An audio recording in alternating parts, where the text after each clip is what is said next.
narik gitu. Iya, narik gitu. Iya, narik.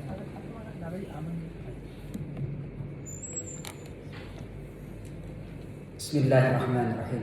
Assalamualaikum warahmatullahi wabarakatuh.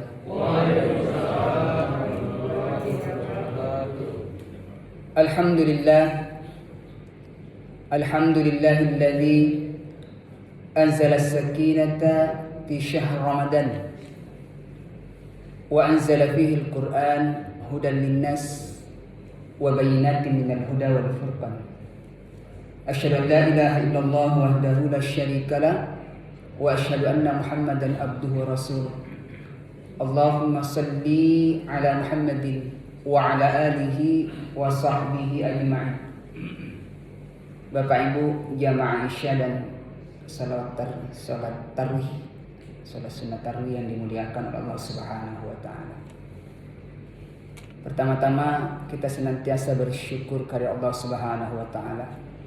Pertama, karena Allah berikan kepada kita nikmat iman. Yang kedua, Allah berikan kepada kita nikmat kesehatan. Dan yang ketiga, Allah berikan nikmat kesempatan. Tanpa iman tidak mungkin kita datang ke masjid ini. Tanpa ada kita tidak sehat, tidak mungkin juga datang ke sini. Tidak dikasih oleh Allah nikmat kesempatan, juga tidak bisa datang ke masjid. Karena tiga nikmat ini sudah menyatu dalam diri kita, pemberian dari Allah, sehingga ringan kaki kita datang ke masjid. Tidak ada yang bisa menghalangi untuk menggapai ampunan Allah Subhanahu wa taala. Salawat dan taslim semoga senantiasa tercurahkan kepada junjungan kita Nabi Agung Nabi besar Muhammad sallallahu alaihi wasallam. Beliau yang telah memimpin umat, beliau yang telah merumuskan syariat yang kita amalkan di dalam kehidupan kita sehari-hari.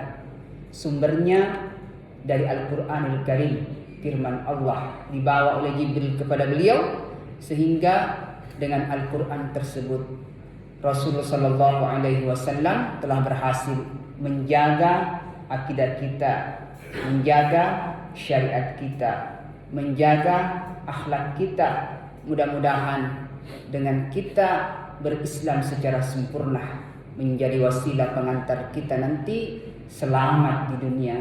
Lebih-lebih nanti kita bisa berkumpul dengan Rasulullah sallallahu alaihi wasallam di surganya Allah.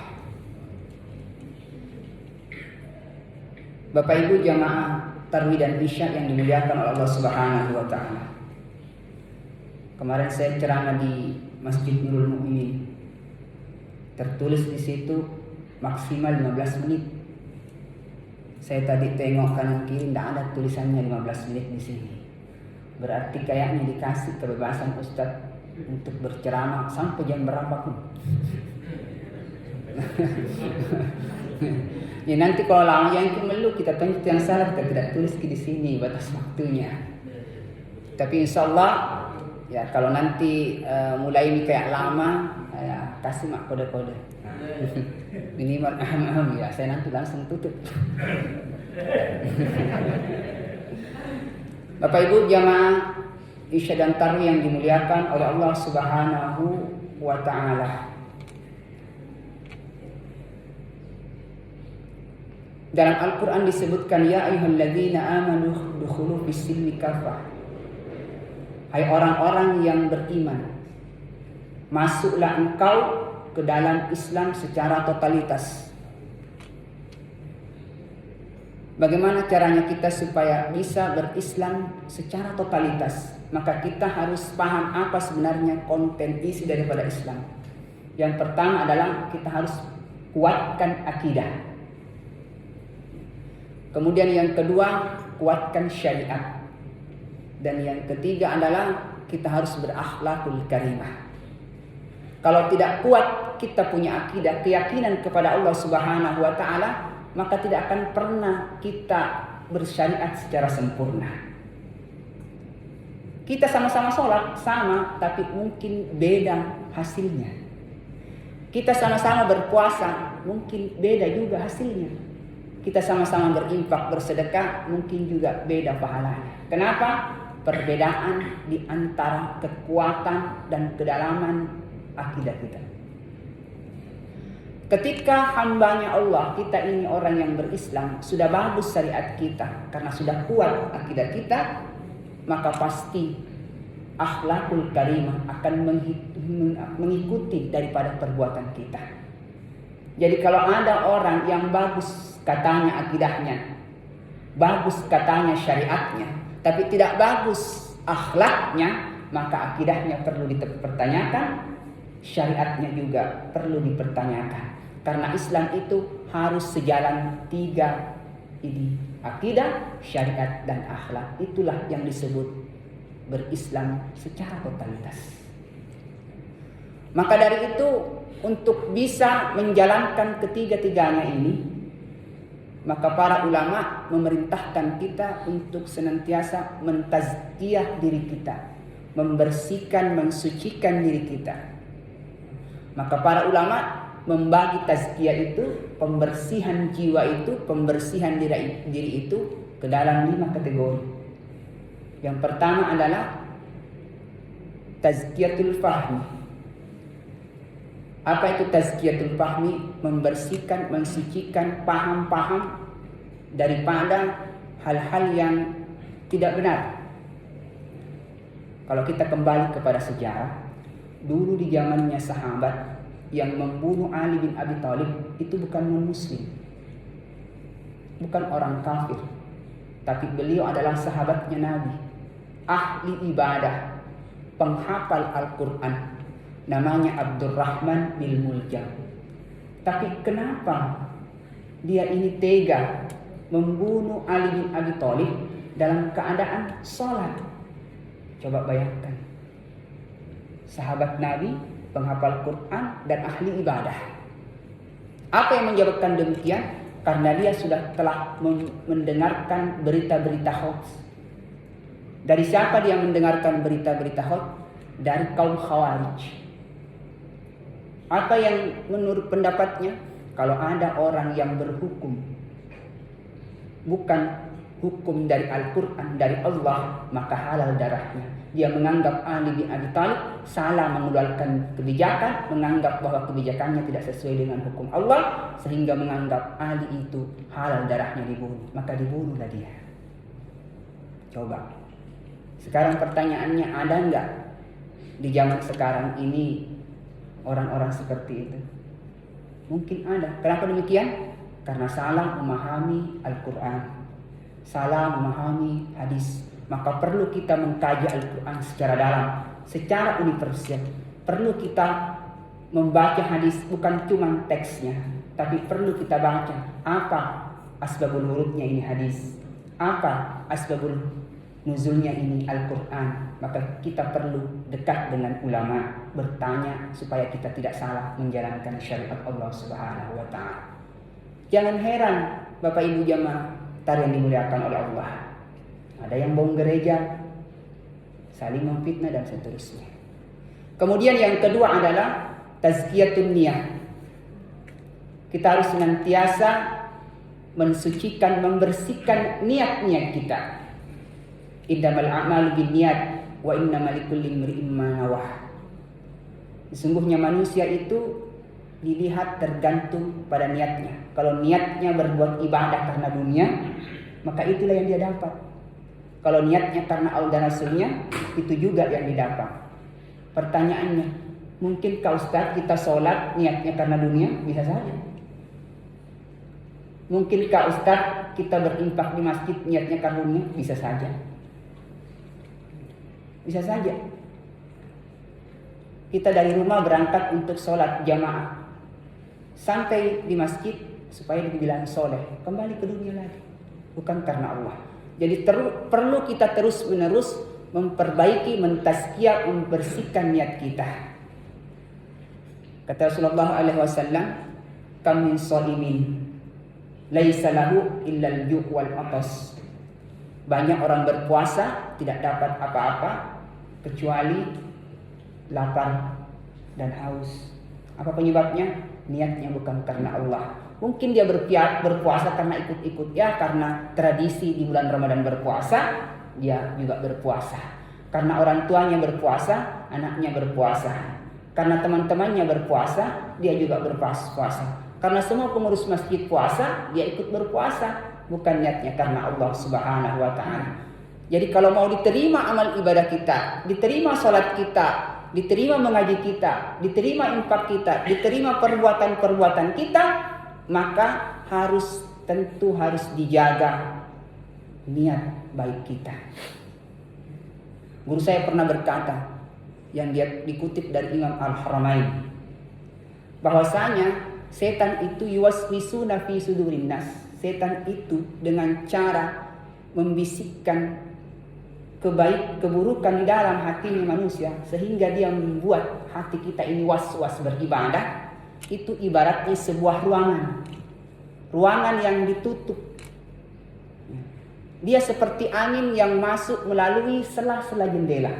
Begitulah kira-kira caranya setan mempengaruhi hati kita, merubah niat kita yang jadi lillahi ta'ala berubah linnas. Karena dari lillahi ta'ala dan berubah menjadi untuk dunia.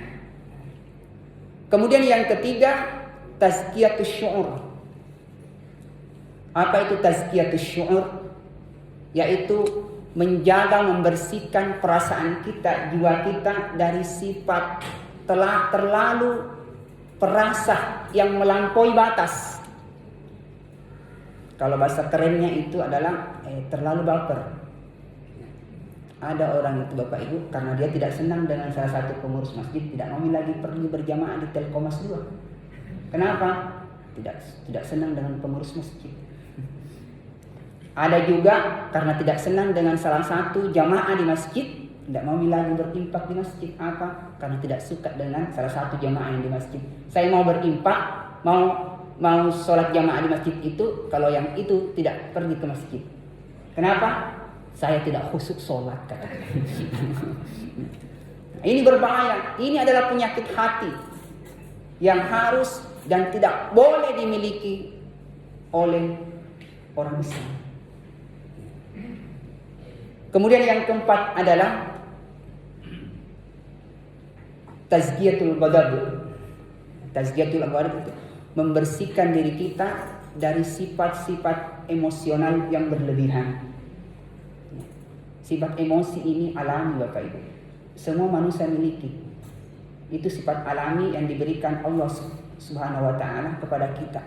Jangankan kita, Nabi pun marah. Tapi yang marah dalam kebaikan itu boleh. Tapi marah di dalam ketidakbaikan, itulah yang harus kita hindari. Kalau kita dengar informasi-informasi di media sosial, banyak orang suami tempelin istrinya. Ada. Banyak istri caci maki suaminya. Ada. Bahkan yang baru-baru kita dengar ini, banyak suami mutilasi istrinya. Dari apa itu? Dari tidak bisa mengendalikan amarahnya. Na'udzubillahi min dzalik.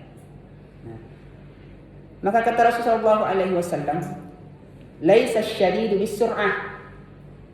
Bukan itu yang kuat, yang gagah, yang perkasa itu, yang jago duel. Itu bukan orang yang perkasa, itu bukan orang yang kuat, kata Rasulullah. Innamas syadid, sesungguhnya orang yang perkasa, orang yang kuat, alladzi yamliku, dia mampu menahan indamal ghadab, ketika dia dalam keadaan marah.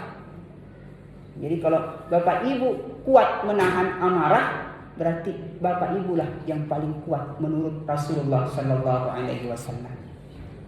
Suatu waktu datang sahabat minta nasihat kepada Rasulullah. Ya Rasulullah, ausini, lu kasih nasihat saya. Apa kata Rasulullah? La taghdab, jangan marah. Kemudian apa lagi Rasulullah? La taghdab, jangan marah. Kemudian apa lagi Rasulullah? La taghdab, jangan marah. Mustamirran miraran. Kata dalam hadis ini sampai Rasulullah mengulang terus, jangan marah, jangan marah. Kenapa demikian? Karena Rasulullah Shallallahu Alaihi Wasallam mentaukidkan kepada kita bahwa marah ini adalah sifat yang susah dikendalikan. Bagaimana cara mengendalikannya? Bapak Ibu, kalau kita marah, muncul, kita tidak tahan, kita marah, kita berusaha untuk diam. Ya. Kita berusaha untuk diam, begitu kata Nabi. Kita tahan amarah kita dengan diam. Kemudian kalau kita sudah diam, mampu kita diam apabila kita juga dalam marah dalam keadaan diri, Nabi suruh kita duduk. Sudah duduk, tidak mampu lagi menahan amarah, pergi berbaring. Tidak mampu lagi, pergi berwudu. Lakukan sholat. Kalau itu yang kita lakukan, insya Allah, kata Rasulullah, sesungguhnya marah itu dari setan.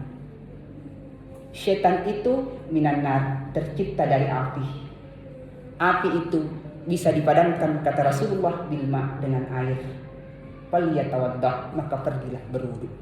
Insya Allah amarah bisa meredah. Bapak Ibu yang dimuliakan oleh Allah Subhanahu wa Ta'ala.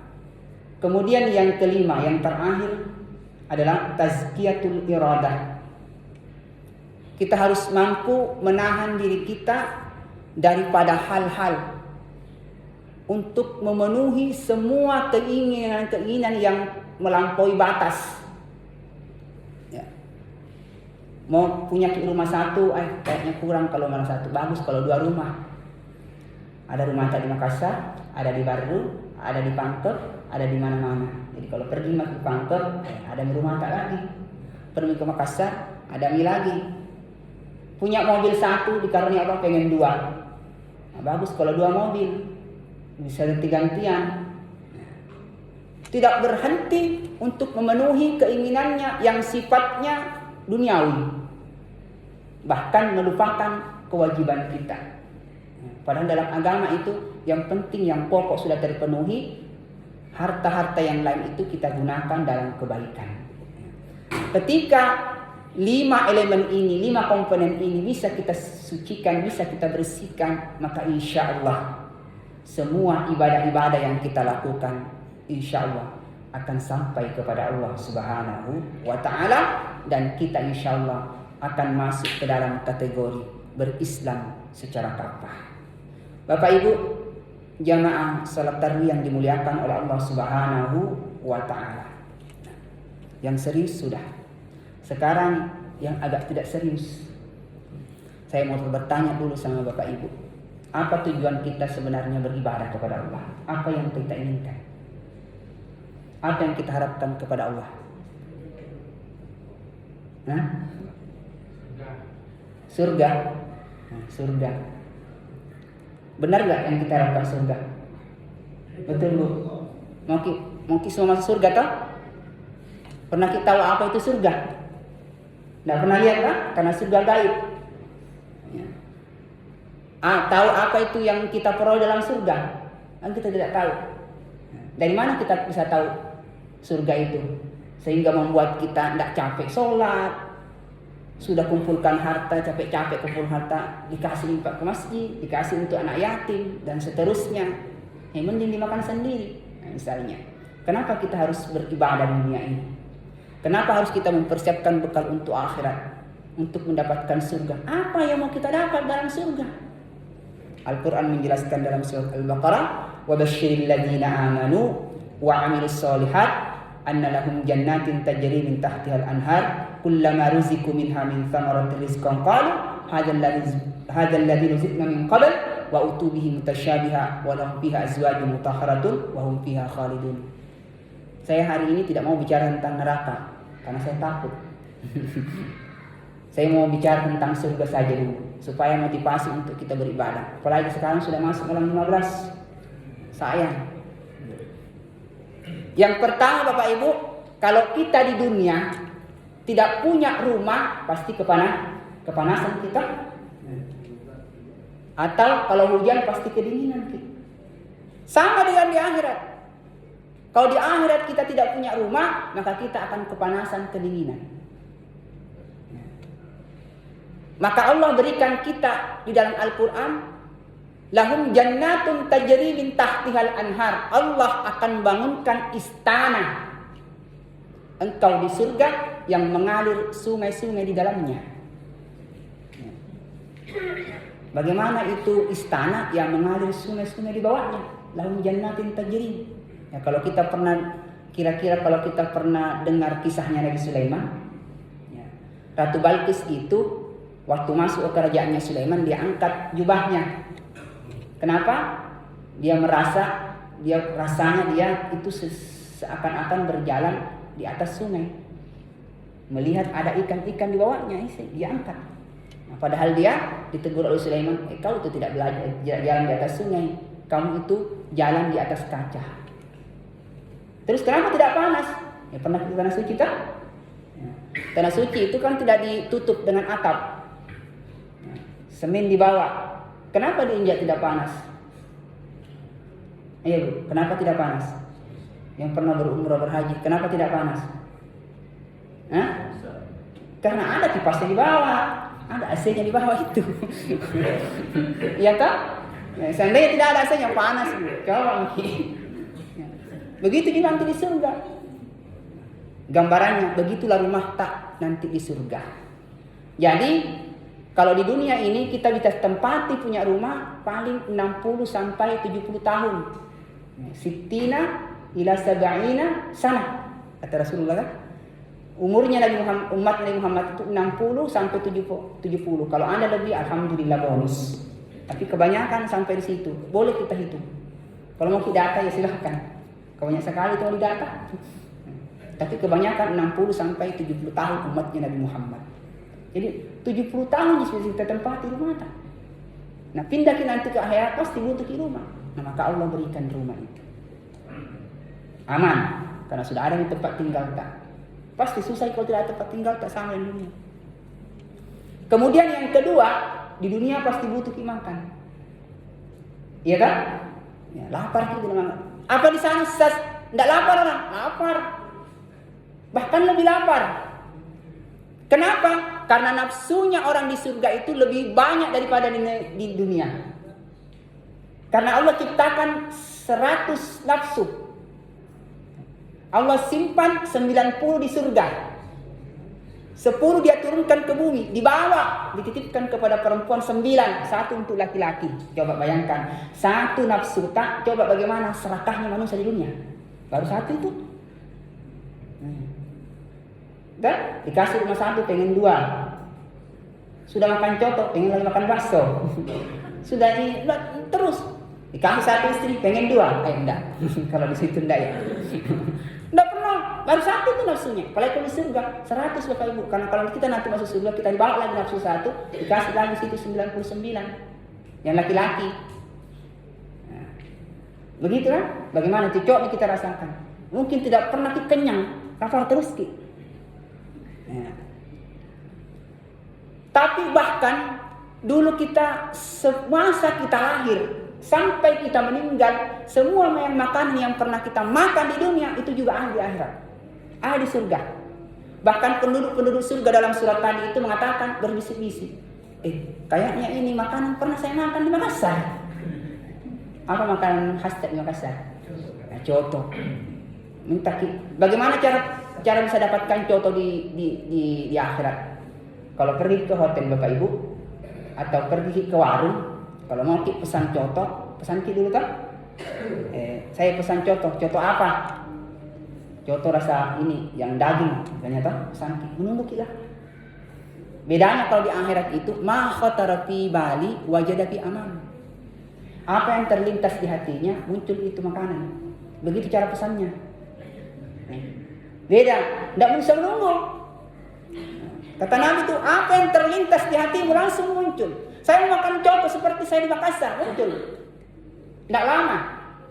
Ya. Itu ada aman makanan tak. Terus bagaimana rasanya cotonya Makassar dengan cotonya surga? Katanya sama. Buahnya di dunia dengan buahnya air, katanya sama. Apa yang membedakan? Kata Rasulullah, ta'muhu, rasanya 1000 kali lipat nikmatnya buah-buahannya di surga daripada di Indonesia. Lebih nikmat 1000 kali lipat contohnya surga daripada contohnya Makassar. Itu perbedaannya. Makanan adanya. Kemudian kalau di dunia masih banyak. Masih banyak. Saya ceritakan di semua dulu ini. Kita kan misalnya kita tidak tulis 15 menit. Seandainya 15 menit kita tulis ini, kututup kita tadi. Ya tak? Lahum azwajun mutahharatun. Bapak Ibu, menurut riwayat bahwa satu kamar dalam rumah nanti di surga itu disiapkan oleh Allah 40 bantal. Satu bantal 40 bidadari. Satu guling 40 bidadari. Kalimat itu. Itu yang layani. Dan cantiknya itu bidadari Bapak Ibu, kalau keringatnya jatuh ke alam semesta ini akan harum seluruh alam semesta. Berpikir bagaimana cantiknya itu. Kata ibu, kalau begitu Ustaz, kalau umpamanya saya masuk sama suamiku dalam surga, masih nabati-bati tidak kira-kira itu saya punya suami. Tidak sibuk-sibuk kira-kira dia dengan bidadari cantik. Nah, itu juga pertanyaan sama dulu. Waktu nenek 70 tahun datang kepada Nabi, "Ya Rasul, engkau bilang penduduk surga itu cantik-cantik, tidak ada keriput-keriput begini." Tidak ada. Saya ini bagaimana nasibku ini? Sambil menangis. Saya ini 70 tahun. Sudah keriput. Berarti saya bukan ahli surga. Nabi pun tersenyum. Di surga itu tidak ada orang tua. Kalau ada orang tua masuk surga, jadi mudah dan cantik. Cantiknya mengalahkan cantiknya bidadari. Jadi ibu aman. Jadi nanti itu Bapak Ibu, suami kita itu nanti kalau masuk ke dalam surga tidak bakal itu lirik bidadari. Kenapa? Karena cantik tak kita. Dia jadi pelayan, kita jadi ratu, kita jadi raja. Dia cuma melayani tugasnya. Apa yang kita butuh diantarkan secepat kilat. Nah, dan kita tuh tidak peduli sama bidadari. Saking cantiknya istri kita. Dan lebih hebatnya lagi, tidak ada menopause di surga. Betul. Mutahharatun. Azwajun mutahharatun. Suci terus. Ya, dan tidak hamil. Seperti di sini. Ya. Itu kan? Dan yang terakhir khalidina fiha. Ibu 60 sampai 70 kita tinggalkan kita punya rumah di sini. Mobil kita tinggalkan, semua tinggalkan. Tapi di sana kata Allah khalidina fiha, kita kekal di dalamnya. Sekarang pertanyaannya, apakah Nabi Muhammad, para anbiya, para sahabat Nabi beribadah sholat hanya untuk mendapatkan bidadari, mendapatkan istana, mendapatkan makanan yang tidak pernah terbatas? Bukan itu yang mereka kejar. Apa yang mereka kejar? Liqa'u rabbihi. Ingin bertemu langsung dengan Allah secara fisik. Itu yang mereka kejar. Ustaz, kita sholat tidak ketemu dengan Allah. Ketemu juga, tapi lewat batinnya, lewat rasa saja. Tapi kalau di surga khusus spesial untuk hambanya yang beriman, yang pantas untuk masuk surga. Salamu qaulan mir rabbir rahim. Allah nanti sambut kita dengan ucapan keselamatan dan keberhasilan, kesuksesan kalian bisa masuk ke dalam surga. Disambut sama Allah Subhanahu wa taala. Jadi itu yang membuat Nabi sholat tidak mengeluh. Lama ini Pak Imam, panjang sekali bacaannya. Tidak ada begitu kalau kita karena Allah mau bertemu dengan Allah. Layani suami tak, sedikit minta sila lagi bikin teh, sudah teh minta sila begini, tidak mengeluh gitu. Makanya kalau ada istri yang layani suaminya sambil ngomel-ngomel, tidak cinta sama Allah itu, tidak ketemu nanti sama Allah di surga. Kalau ada suami suka marah-marah sama istrinya, tidak cinta itu sama Allah. Kalau bilang saya sayang sama istriku, tapi sering marah-marah istrinya, omong kosong itu. Tidak ada di sini. Mudah-mudahan tidak ada. Ya. Itu omong kosong itu Bapak Ibu. Ya. Jadi memang karena Allah Subhanahu wa taala, salah satu ibadah yang bisa mengantarkan kita bertemu dengan Allah di surga adalah puasa. Kasih baik-baik itu puasa kan. Apa kata Rasulullah melalui firman-Nya Allah dalam hadits qudsi? Inna Allah azza wa jalla yaqul as-sawmu li. katakan kepada umatmu bahwa puasanya hamba-Ku di bulan suci Ramadan untukku. Kalau ibadah sholatnya apanya untuknya itu, tapi kalau puasanya spesial untukku. Fa'ana ajzi bihi, saya sendiri nanti yang akan memberikan hadiahnya di surga. Bertemu apa tidak? Pasti kita bertemu dengan Allah dengan perantara puasa kita. Kenapa? Kata Allah, li'annahu yada'a ta'mihi, karena dia mampu menahan dirinya daripada lapar. Wa yada' an syarabihi, dan dia mampu menahan daripada haus. Dan yang terakhir, wa yada' an syahwati, karena kemampuan menahan syahwatnya. Tiga-tiganya ini paling susah ditahan. Kalau lapar kita bisa marah orang itu kalau lapar, tapi kita mampu menahan. Bisa tersiksa orang kalau tidak minum, mampu kita menahan. Apalagi yang ketiga ini, mampu kita tidak berhubungan dengan suami istri siang hari. Wah, itu luar biasa. Semuanya, tiga-tiganya adalah kebutuhan pokok. Kita lakukan itu Bapak Ibu karena cinta kepada Allah Subhanahu wa Ta'ala. Kalau itu muncul dalam hati kita, insya Allah bertemu nanti dengan Allah. Yakin pasti bertemu dengan Allah Subhanahu wa Ta'ala.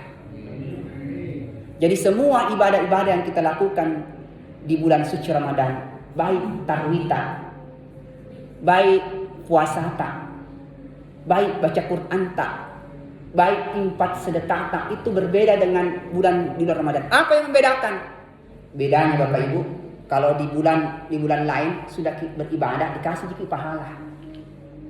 Tapi kalau bulan Ramadan pasti diikuti dengan sudah dikasih pahala, diampuni lagi dosa tak.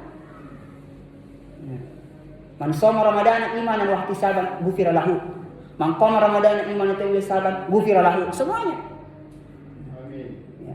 Tapi ingat tidak akan pernah kita ini Bapak Ibu diampuni oleh Allah Subhanahu wa Ta'ala. Satu, kalau kita beribadah tidak ada iman, omong kosong. Tidak imannya, omong kosong. Apa yang menjadi indikatornya bahwa kita beriman? Ihtisaban. Apa itu ihtisaban Bapak Ibu? Ketika kita beribadah semata-mata karena Allah Subhanahu wa Ta'ala. Sebagai penutup, mudah-mudahan amal Bapak Ibu hari ini jadi pengantar diampuni oleh Allah Subhanahu wa Ta'ala, dan istiqomah bisa nanti mendampingi Rasulullah di surga. Sama-sama nanti bisa kita ngobrol-ngobrol sama-sama di surganya Allah, bertemu dengan Allah Subhanahu wa Ta'ala. Amin amin ya rabbal alamin. Wabillahi taufik wal hidayah wa ridha wal inayah. Semua kata yang salah dari diri saya, semua kata yang benar dari Allah Subhanahu wa Ta'ala. Wassalamualaikum warahmatullahi wabarakatuh.